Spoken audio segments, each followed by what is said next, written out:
E uma coisa mais importante, talvez, de tudo isso que a gente tenha falado e de tudo do mundo do vinho, uma coisa que eu acho, é a temperatura de serviço do vinho. É o momento que a gente vai abrir a garrafa, colocar na taça e dar o gole. Esse é o momento onde a temperatura é a chave do negócio, é o mais importante de tudo. Você pode guardar o vinho muito bem, você pode usar a melhor taça e tudo mais. Se no momento do contato da gente beber o vinho, falando em outras palavras, de beber realmente o vinho não estiver na temperatura ideal, vinho branco, vinho tinto, rosé, espumante, a degustação vai ser um desastre.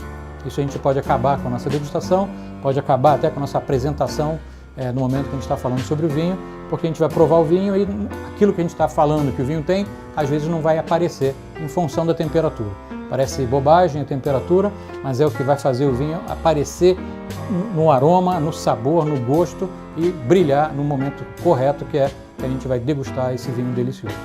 A temperatura é importante também quando se fala de vinho espumante, antes até de abrir a garrafa. Então, no momento da abertura da garrafa, e lembra que a garrafa de espumante ela tem 6 atmosferas de pressão, tem muita pressão ali dentro, a temperatura bem baixa vai nos ajudar no momento da abertura da garrafa. Daqui a pouco eu vou fazer até a demonstração de como abrir uma garrafa de espumante corretamente e a temperatura ajuda nisso também, ainda mais no momento da degustação.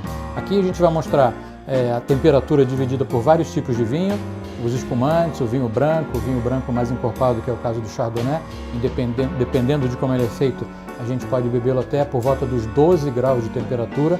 Não é gelado, mas também não é quente. É bem refrescado, onde ele vai começar a se mostrar em camadas de aromas. O que a gente sempre fala é que existem faixas de temperatura. Quando é uma faixa de temperatura, o vinho branco muito frio, a temperatura cada vez mais baixa faz com que o vinho feche. A gente fala dessa maneira, a gente fecha por completo toda a parte olfativa desse vinho. Então, um vinho branco gelado demais, você vai beber um líquido alcoólico gelado, sem aroma, sem sabor.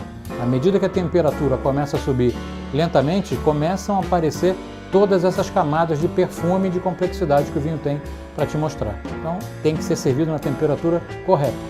Como é que a gente sabe que o vinho está na temperatura correta para ser servido? Usando um termômetro. Esse é um termômetro muito bacana, que a gente pode colocar dentro da garrafa depois que ele está aberto, coloca lá e ele vai ficar preso no gargalo por conta dessa bolinha aqui. Ou ainda, quando você tiver a sua taça, você pode colocar ele dentro da taça. Então, você vai saber exatamente com precisão a temperatura que está sendo bebido o vinho. Se tiver alguma dúvida, comentário ou sugestão, manda no nosso fórum. Santé!